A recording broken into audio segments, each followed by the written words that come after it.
Hello, magandang hapon po. Si Budyong DC po ang tripulanting Batanggenyo.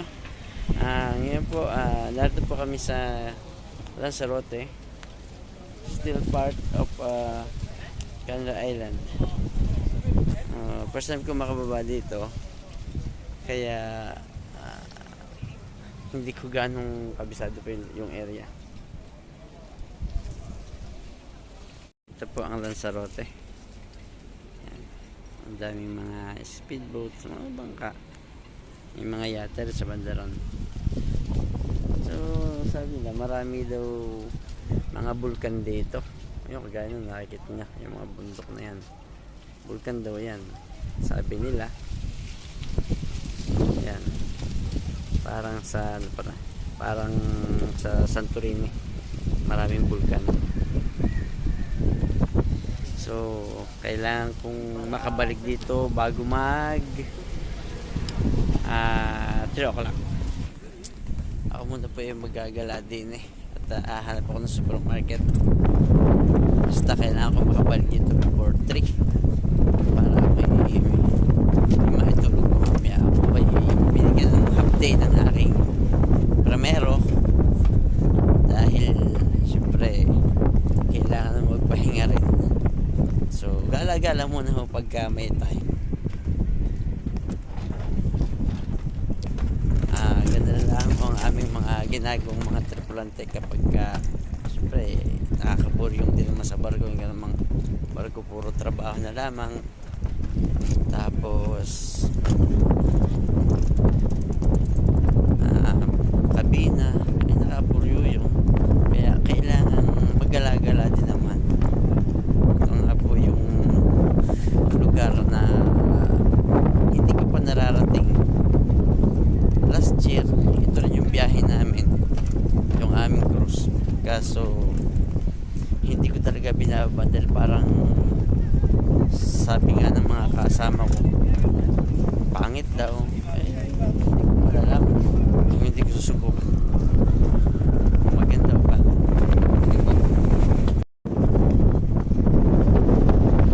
Medyo malamig pa po dito, pero itong mga bitoy at bitay, papansin nyo merong mga naka-t-shirt,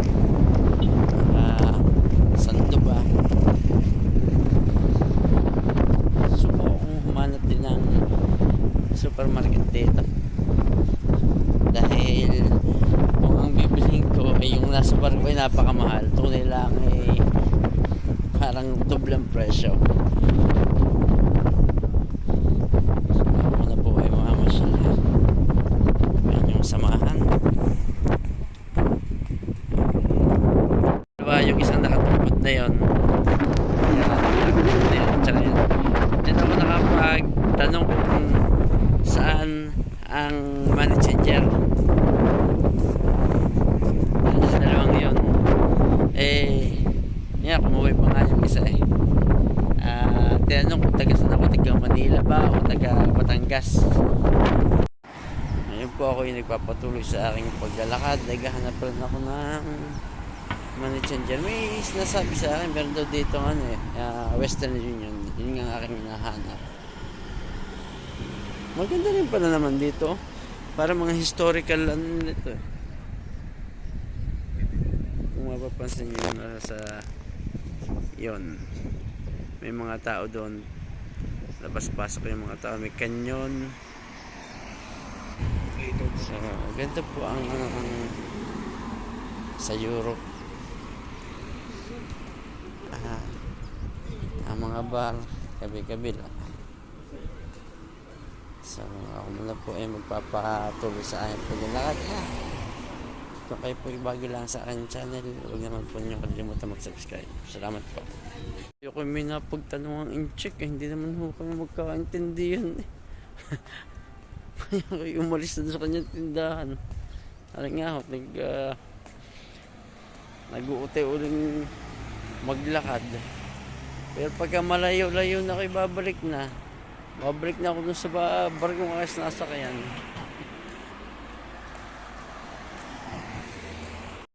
Yan ang Lanzarote, Arrecife, Canary Island. Maraming na mga masyad din pala dito. Kaya sabihin, mga taga-barko lang pala yung sasabing hindi daw maganda dito. Pero maganda naman pala. Ito pa yung siguro ito yung mga lumang tanggap na ginagamit noong unang panahon na. Tutulak mo ng matanda.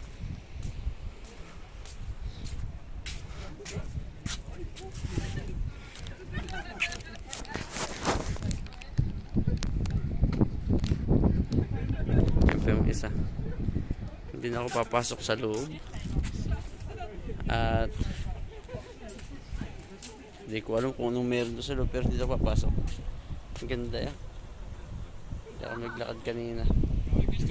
Yan, babalik na po kami.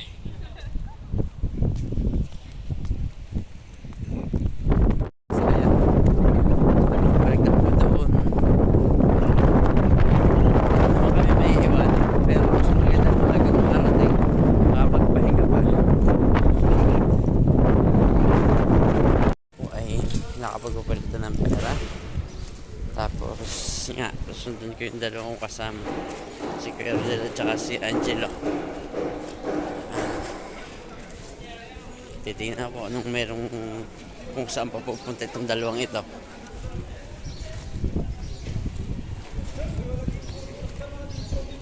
Dito naman po ako ngayon sa supermarket, maghahanap ng nabibili na merindahin,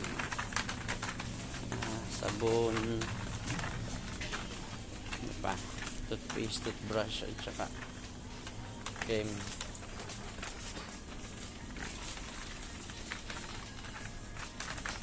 Ito yung tinda nila, hindi ko alam kung nakasunod ito. Sige po, mamili lang po ulit. Kami na kailangan, so kami po ay nagbabulak na umuwi. Gusto na yata ang kwarta ng kasama. Maniwala dyan, gusto pa mag-beer house, nag-iiyak pa. Gusto mag-beer house. Kami gagiyak ng pauwi. Nakatapos na naman po kaming mamili. Pinipigilan ko lang, gusto talaga mag-beer house. Gusto daw mag-beer house na yung kasama ka rin. Grabe naman.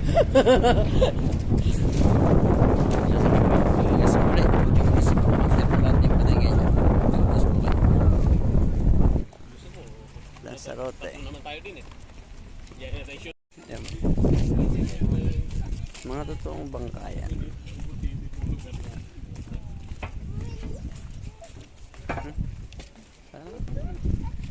Hindi mo nasabing man-made eh, kasi kinulong lang nila ng ano.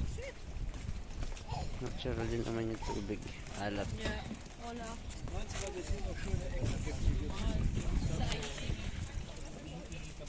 Yan po ang Lanzarote.